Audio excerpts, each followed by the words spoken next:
Hello and welcome to the Next 100 Days podcast. My name is Graham Arrowsmith. And my name's Kevin Appleby. So, Graham, a question that regularly comes up is the one person business. And is it or is it not a good idea? Now, we've always said not a good idea because the value of the business can't just be yourself because that's unsellable. But in these days of AI, you can do so much more. So, it's a question we ought to explore again. Yeah, I think I think that's a good question, but I think there's a wider one as well, which is basically if you've got a small team, and you basically find all the decisions coming back to you, and for some reason your business isn't really growing, or at least your time isn't, you're wasting your time, etc. There must be ways in which we can work better.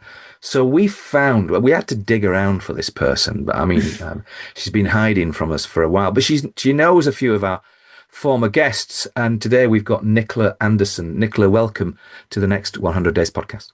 Thank you so much for having me. It's lovely to be here. I know it's lovely to be here because we're a fantastic podcast. We've been going for so long.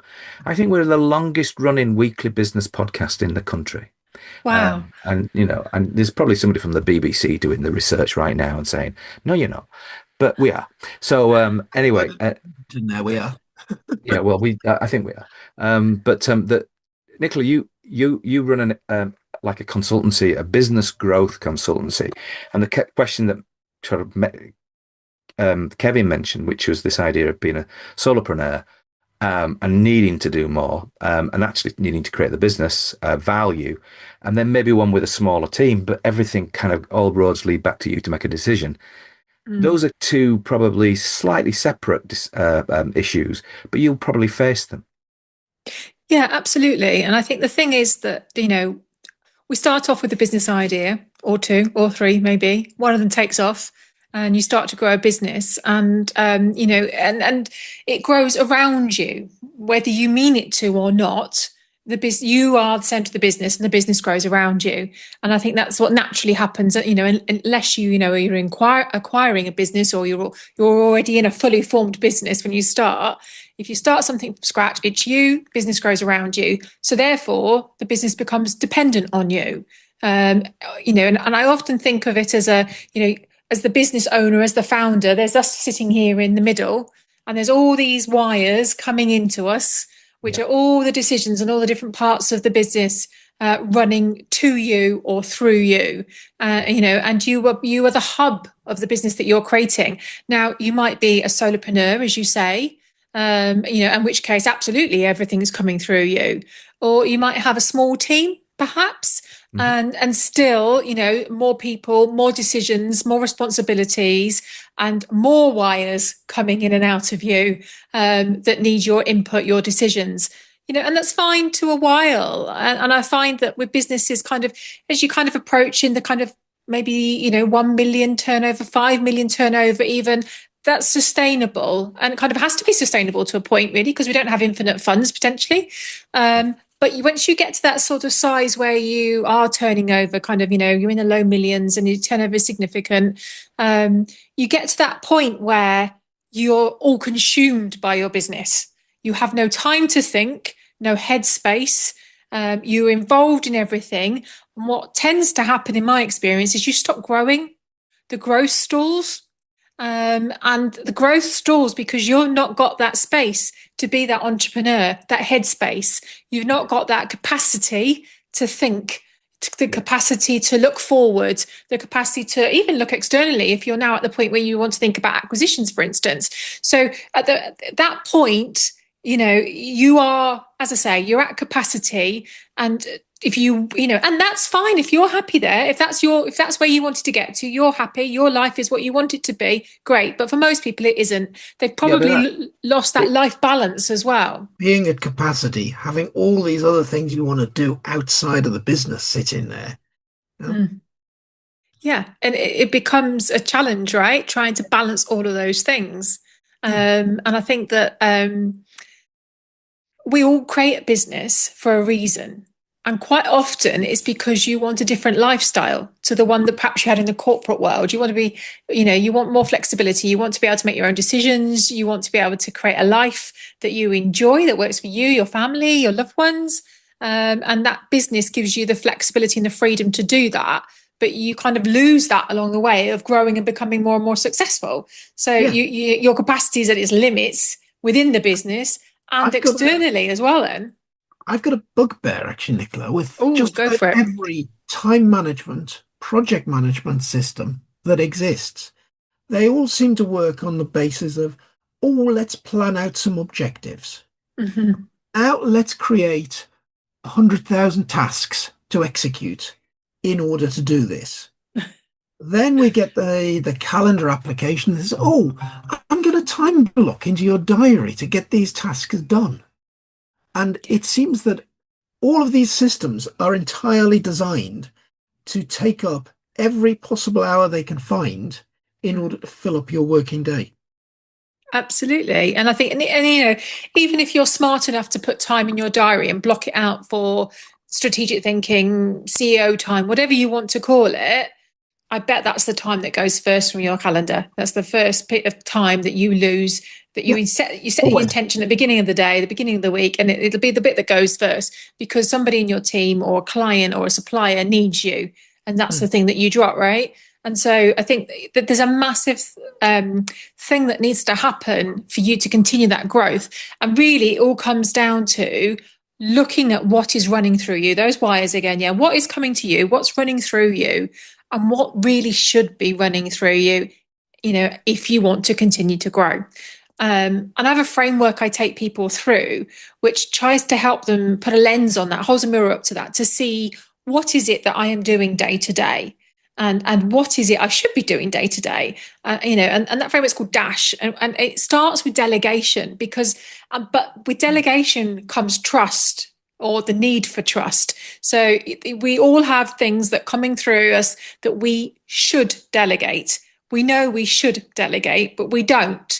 And so there's a piece of work to do there, which is quite fundamental to being able to let go of some of your business. And that's having people around you that you can trust to delegate to. And trust is a huge thing, obviously. And I think, we hear all this talk at the moment about, trust recession in a world where AI can be and it can recreate you and all sorts. And don't get me wrong, I love AI. We've all become very skeptical about who we can trust, what we can trust. And I think so when we're looking at what, as a founder, as a business owner, you have coming in through your inbox or coming to you every day, we have to start with delegate. What can you delegate? Before we even think about where is it being delegated to, but what could we delegate? And I think there's something really important in that, because as business owners and founders, it's really important you enjoy what you do. So when you look at it on paper, you might think, well, or I shouldn't be, at my level, I shouldn't be doing that. But actually, if that's the one piece of the puzzle, the one bit of the job that you enjoy the most, it's your business. If you want to do that, you do that. But delegate something else to give yourself the capacity to do that, if that makes sense. There's also the thing that says it'll all be okay when Yeah. some event But in the when future never comes, or does it? something comes, and yeah, when never comes. Yeah, absolutely. So, if you really want to make a change, you have to draw a line in the sand. You have to push pause and stop and look at what you're dealing with. And so you need to look at what you could delegate. And like I say, that's not a quick thing. You need to think properly about what you actually want to be involved in, what you should be involved in, what you like doing, what you don't like doing. And then you need to figure out, of those tasks that could be delegated, what of those are repeatable tasks? What are things that could be automated? And that could be installing a CRM system, or it could be creating your own AI agents or utilizing AI tools that are out there. But I will bet you're at a point now where there are things, if you just gave a little bit of time, you could put automations in place to take some of that workload off your plate. And then there's always things you don't need to do anymore that you could stop doing. And I think, we do them because it feels safe to do them that way, because we've always done that, because we want to track this, that, and the other. But, how many have got spreadsheets that we're updating where we think, if we actually stopped and looked at it and thought, do I really need to be doing this anymore? Actually, I can get that from this system. Or if I combine these two spreadsheets, that's only one to update.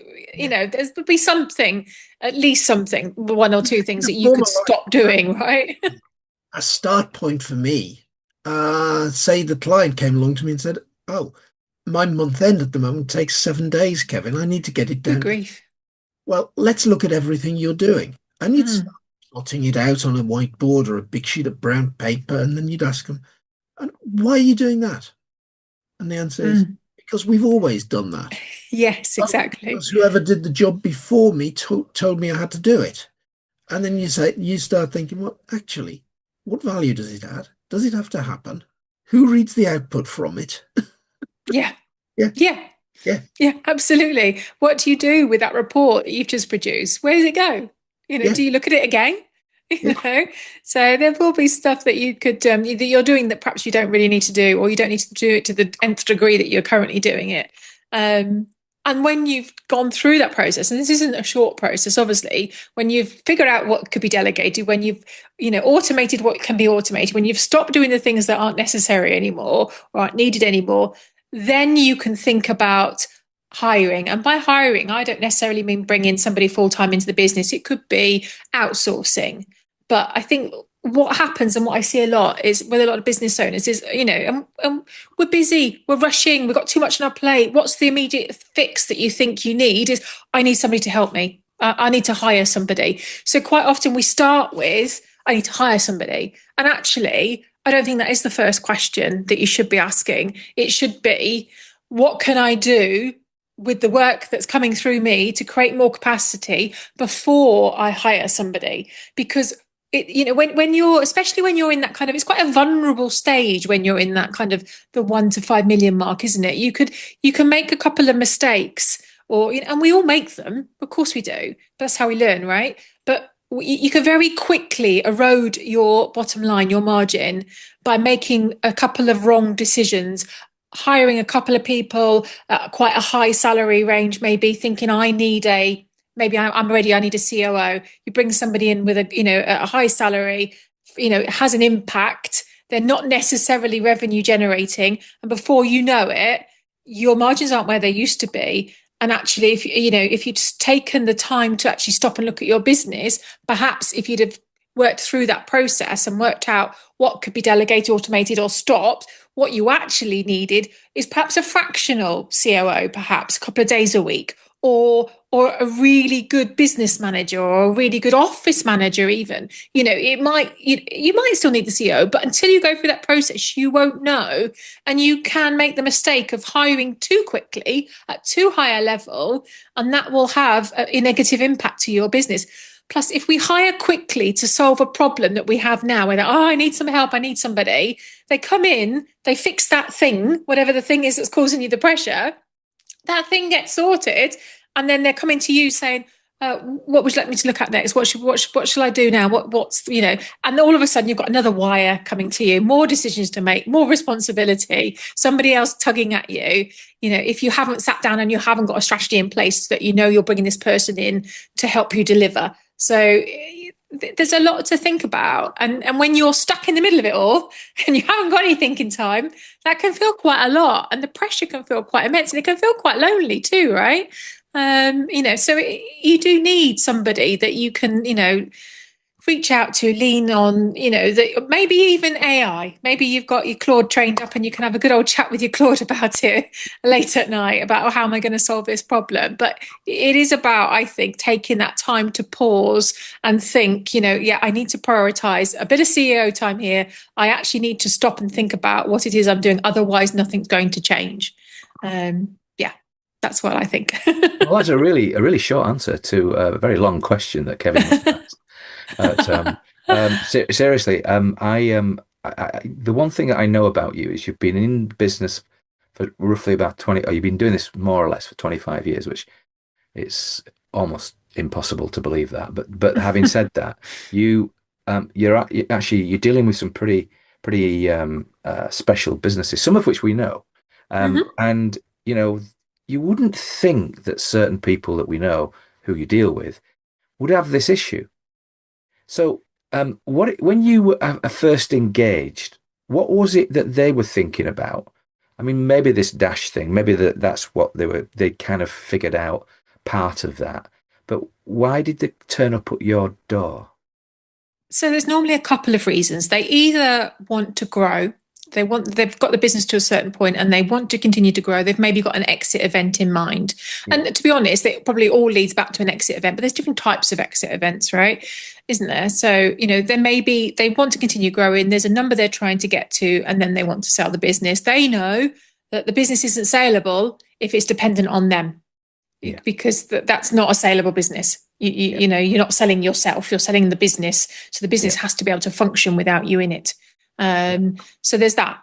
Or you've got people who have reached a certain stage in life. They absolutely don't want to talk about the retirement word. That's not a word that's in their vocabulary. They're not looking to retire, but they want to perhaps extract themselves a little bit from the business. They want to maybe reduce the number of days in the business. They want to maybe go and do some other things. They want to be able to move into more of a chairperson type role. They want to go and invest in other businesses, maybe. They maybe want to go and support other people. They want to spend more time with their family. They want to travel more. And to do that, they need to be able to have a business that functions, again, without them in it all of the time. So they might be thinking about probably are thinking about an exit up to a point.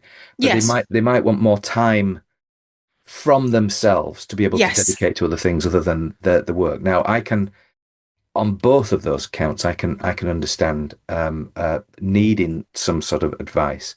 So if I've got mentally to that stage, what do you do to get?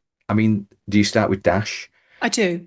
Right. So basically, you would start with Dash, and then it's almost like let's fill in the blanks here. So we have an idea of where you're going.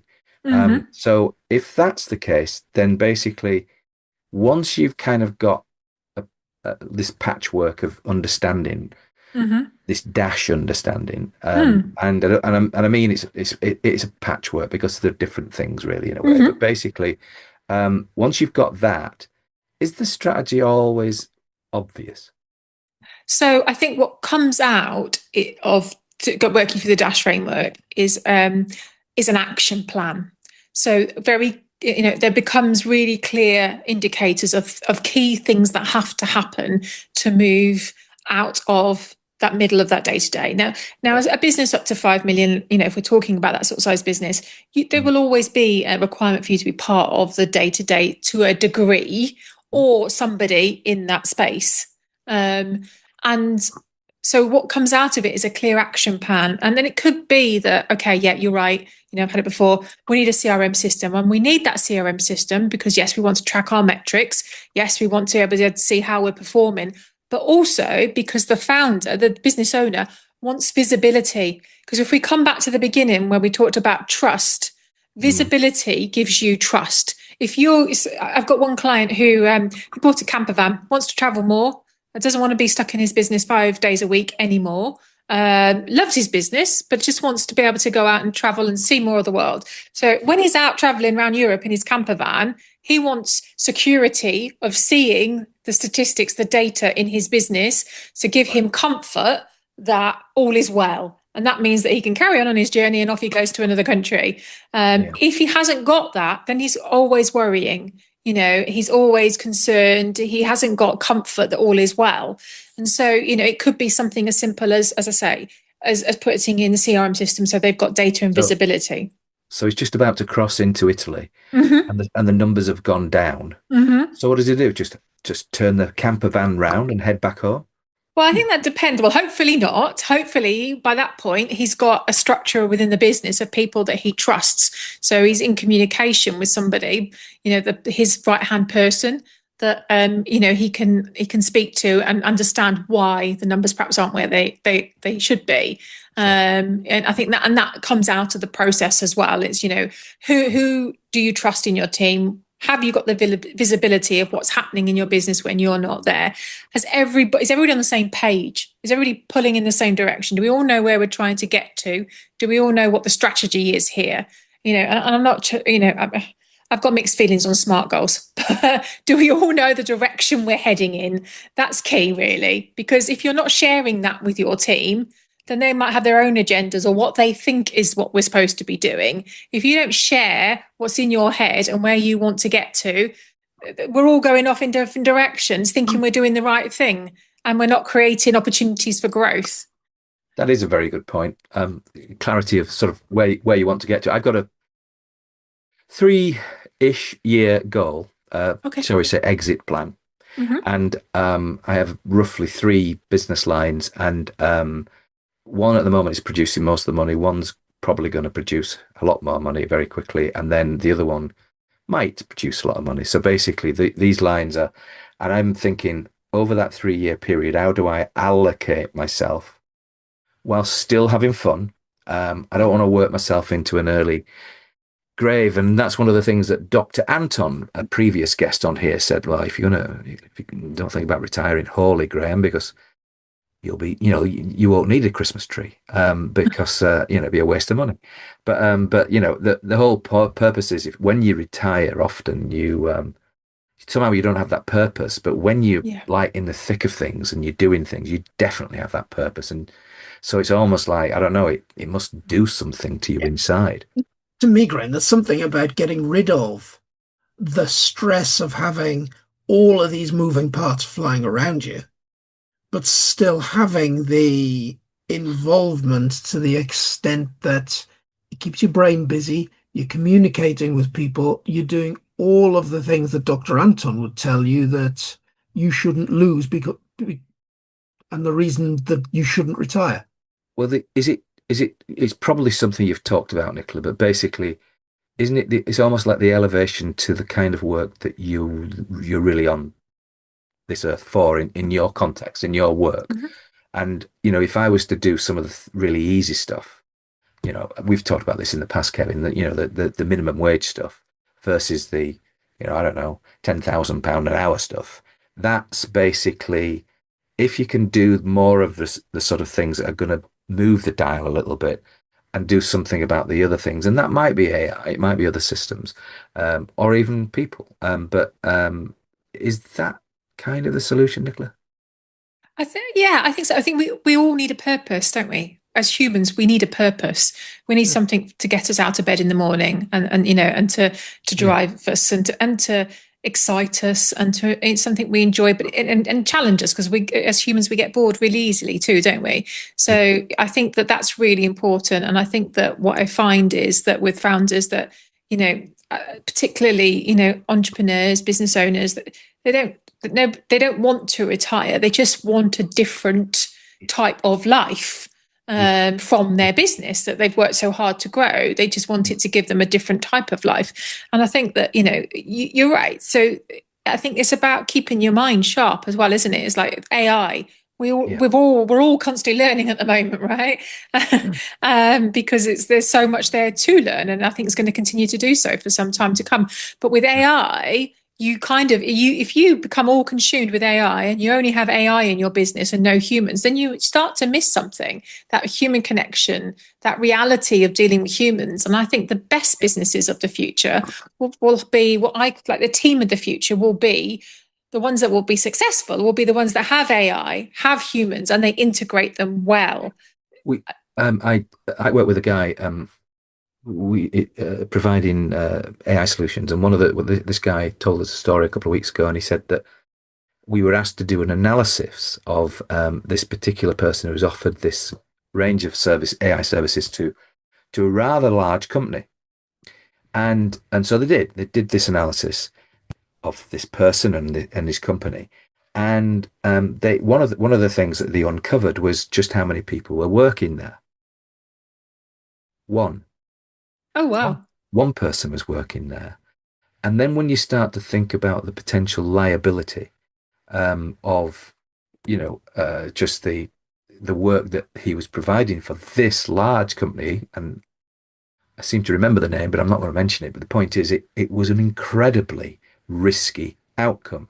And to your point, Nicola, the winner is, or the winners, I think, are going to be those people who have both, you know, good people.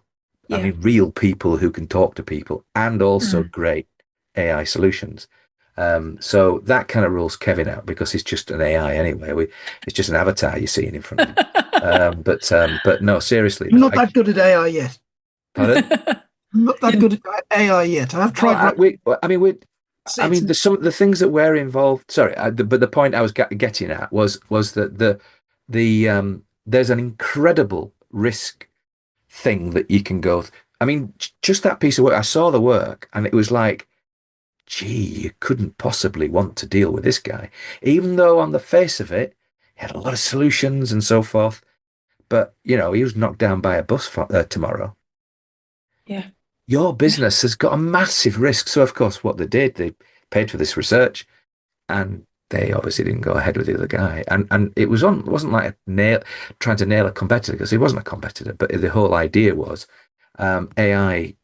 It was like he'd optimized every possible AI thing in his purview, and the company had obviously thought, "Oh, isn't this great? But can you just check for me?" Yeah. Yeah. That's interesting. That's going to come up more and more. I mean, it might be the first time you've heard that kind of story, but Mm. it's going to come up because there's going to be a lot of solo entrepreneurs who are going to come up with all these solutions. And Mm. how much are you putting your business at risk Yeah. on the back of those solutions that you're buying? Yeah. Absolutely. I think you're so right. And I think that, and it's the old adage, isn't it, that people buy from people. And it is true. We all, we're embracing AI, but there, when you're spending a significant amount of money, whether that be personal, business, Yeah, you want to buy from somebody like, and trust.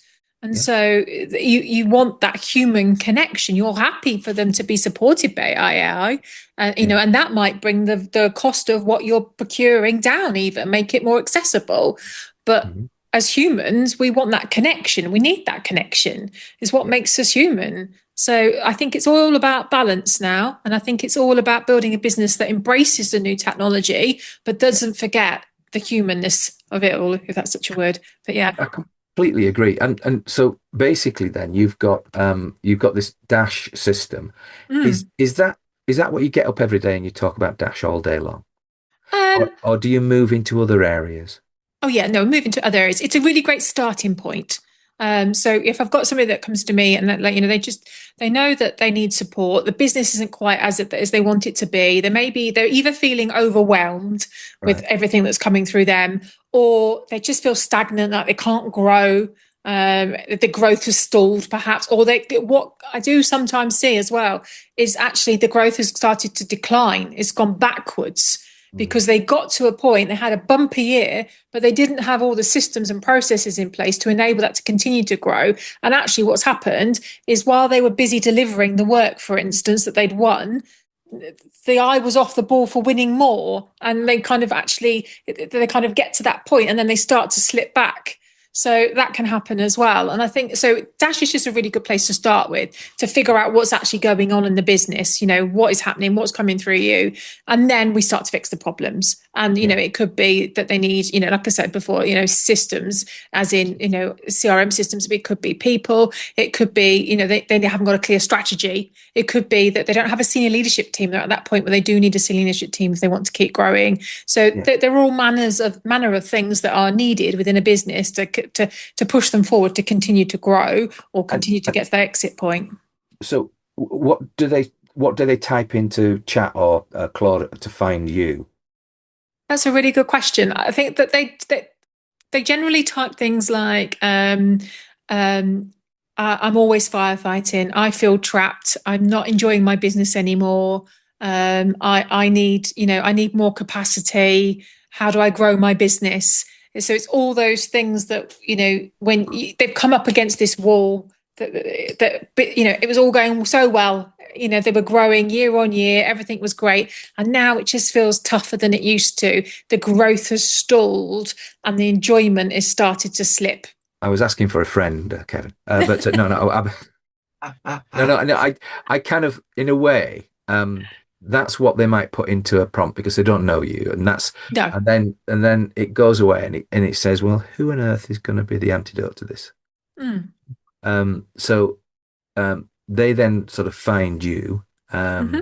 and that engagement starts. You go through the dash, you have a Hmm. look around, and you think, my hell, it's because we know how it works. If you did I don't know, I don't know how your business works, but let's just say the dash analysis is 50 quid, but then you find that all the other things amount to Hmm. 5,000 quid.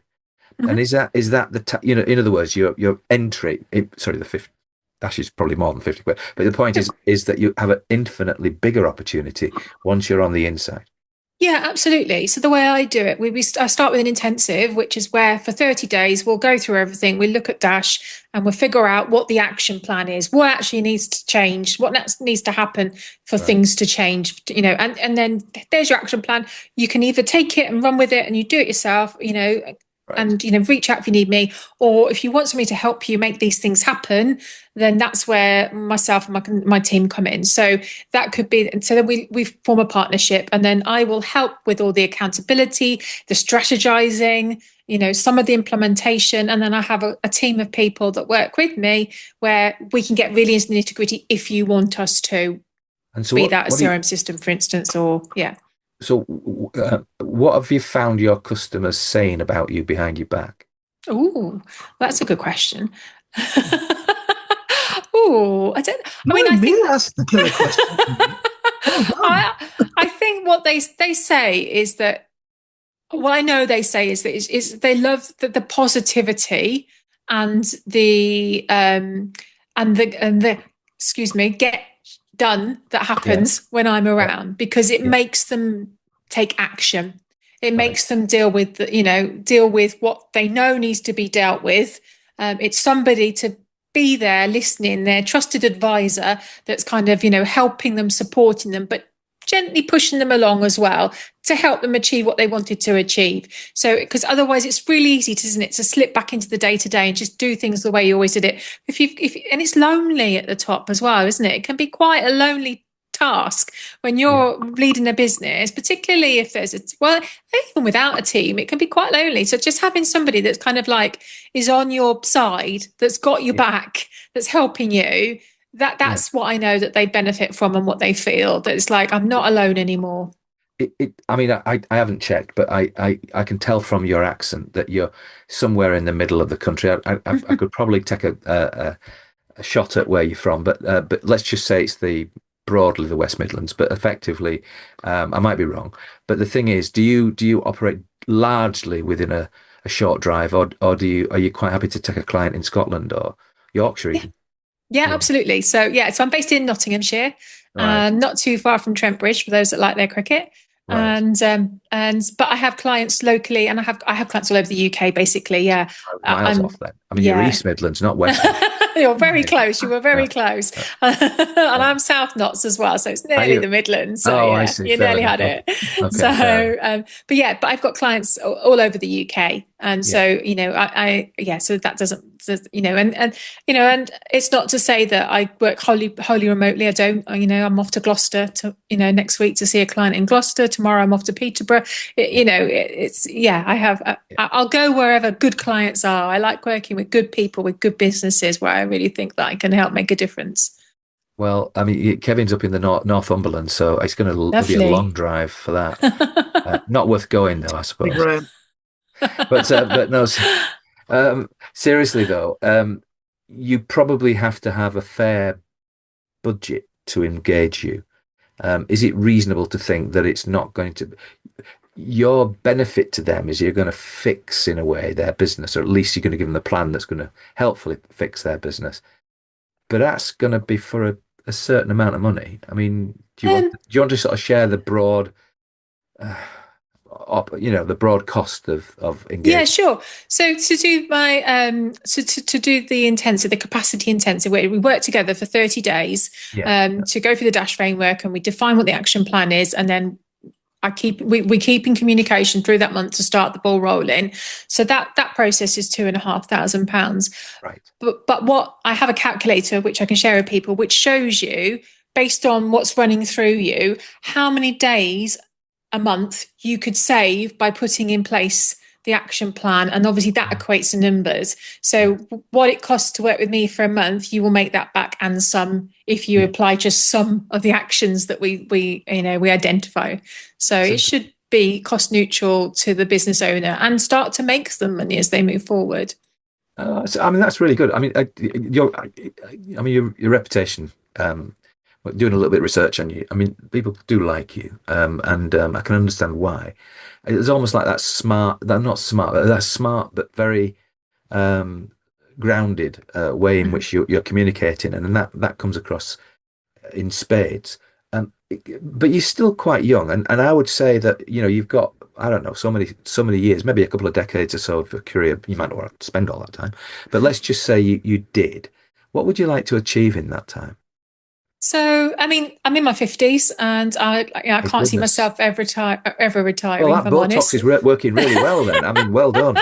It's But all down to the lighting. is it like okay then? All right. Well, you, So, you could do two. You could do 2 decades, well, couldn't you? yeah, I'd love to. Yeah. And I think Yeah. for me, I care about working with good people and helping them to, I think the ultimate outcome of everything I do is helping people to create the life they built the business for in the first place. Yeah. And I Yeah. think that's really important. I think we can be all consumed with business why not? But at some point, you want to be able to kind of, enjoy the rewards of what you've created, right? So I Yes. think for me, that keeps me going. It is, going in, solving problems, fixing problems. I'm a definite problem solver. I fix problems. I get stuck in. And then hopefully we get to the point where that person, when I walk away, is because that's it. That's what they were trying to create. And now they feel they've got more balance in their life.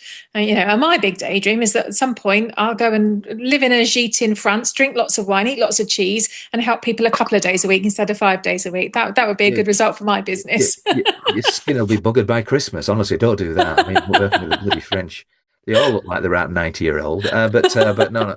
Seriously though, if you said earlier that you've got what's it called? You've got a team, and I Yeah. was thinking, well, at some stage you might not have had a team. Mm. So I was just thinking about your kind of first hire, not necessarily Yeah. the one that lasted, shall we say?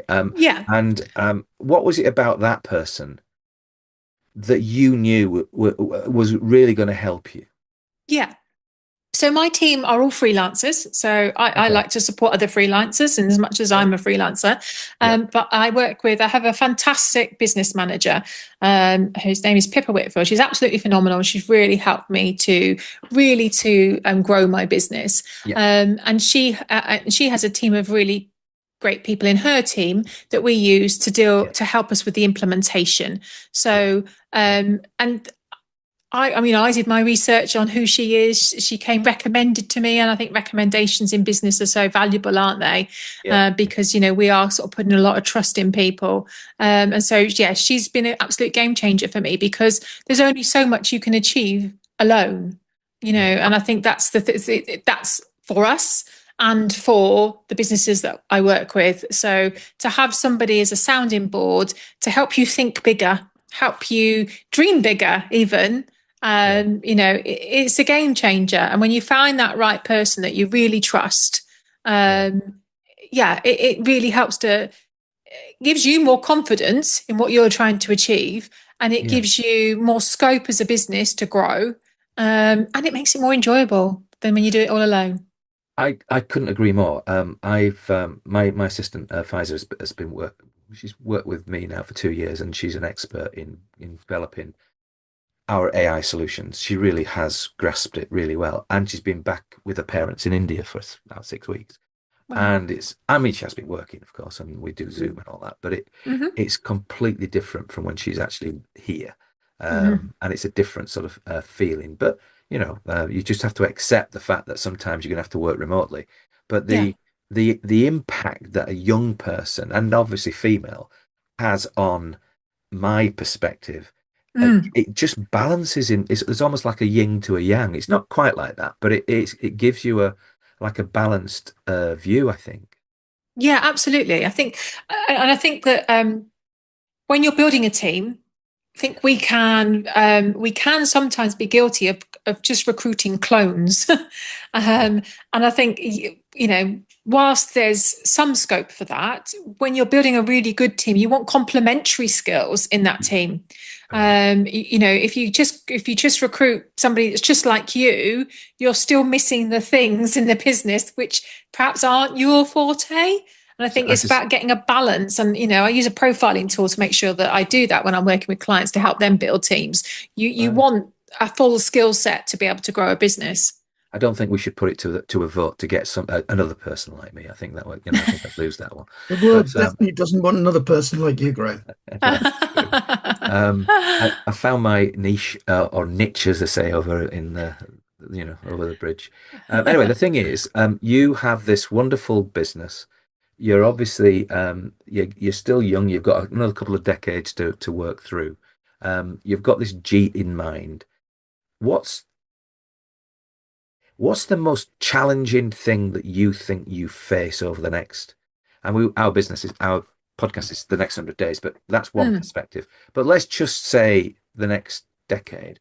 Mhm. What's the most challenging thing that you can think of? I think that the most challenging thing for a lot of business owners is going to be AI. I know we already mentioned this quite a lot, but it is because it's not a known entity, is it? Yes, it's changing all the time, and I Yeah, don't think any one of us can really claim to be AI experts because there's no, always a new tool to learn. I yeah, think we can only what we need to do is just make sure that we are relevant, that we are aware of what it can do, partner with other people that perhaps are experts in certain parts of it, and try and embrace it as best we can because it's not going anywhere. It's only mm, going to be more. And I think that, so I think for those people, and sadly, there are people out there that are kind of very close to AI, don't trust it, and of all generations, I would say as well, true. Yeah, I agree. Agree. that are close to it. They don't trust it. They don't buy into it. Unfortunately, it's a bit like when the internet came around. It's not going to be an option to do business without it. You will get left behind.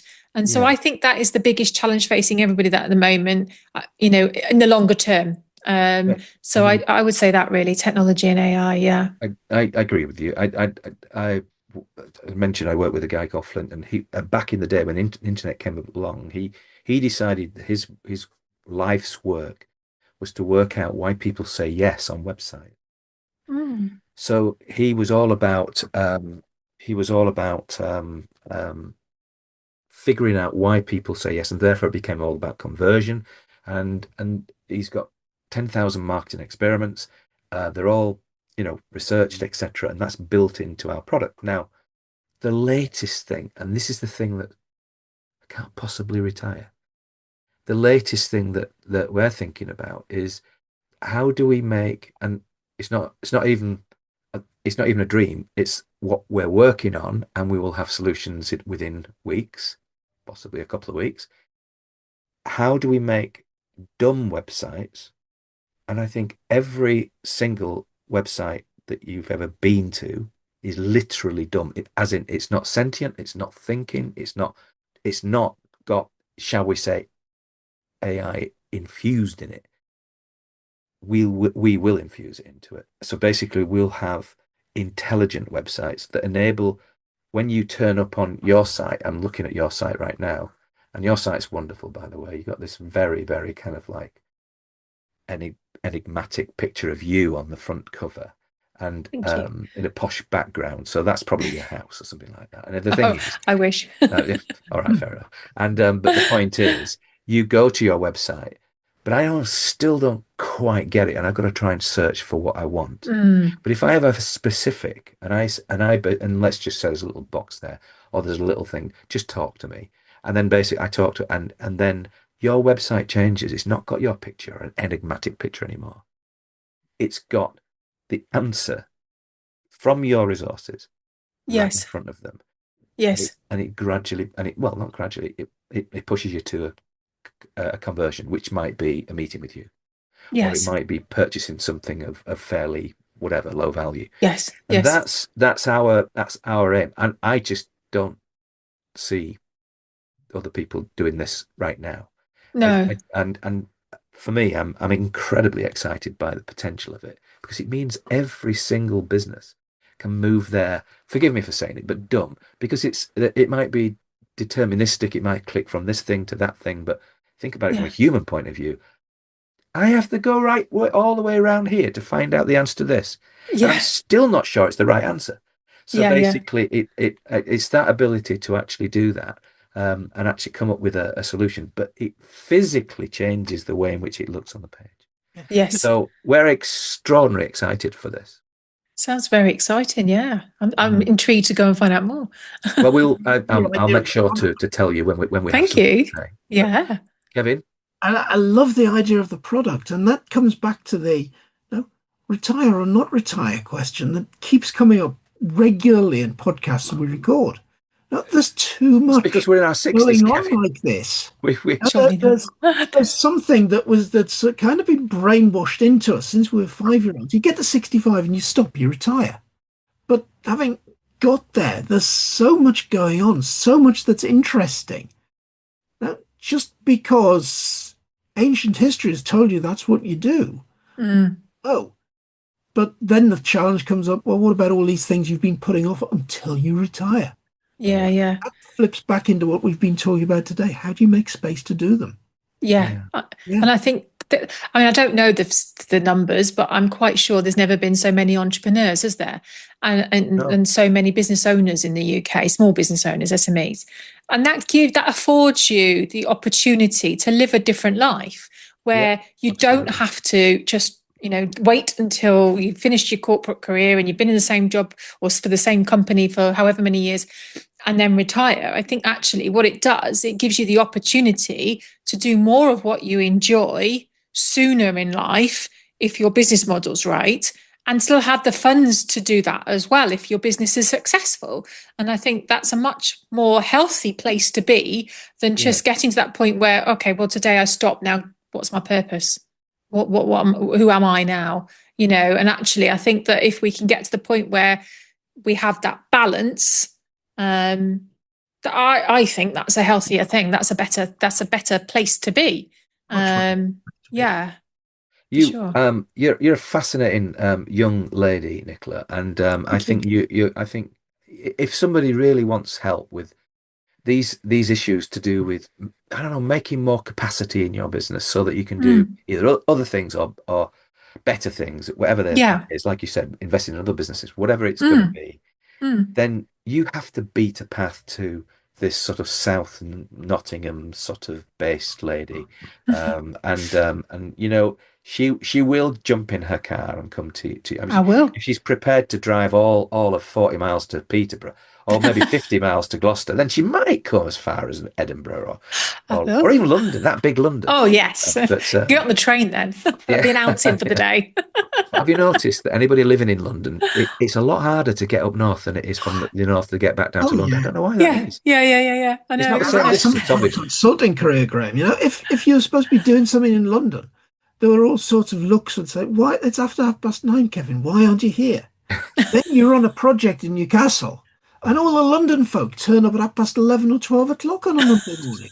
What's all that about? I know it's so frustrating. Uh, But on that I don't know, bombshell, whatever. We're going to draw this to a close, Nicola. You've been an absolutely first-rate guest on the next 100 Days podcast. Thank you. Thank you. It's been a pleasure to be here. It's lovely talking to you both. Thank you.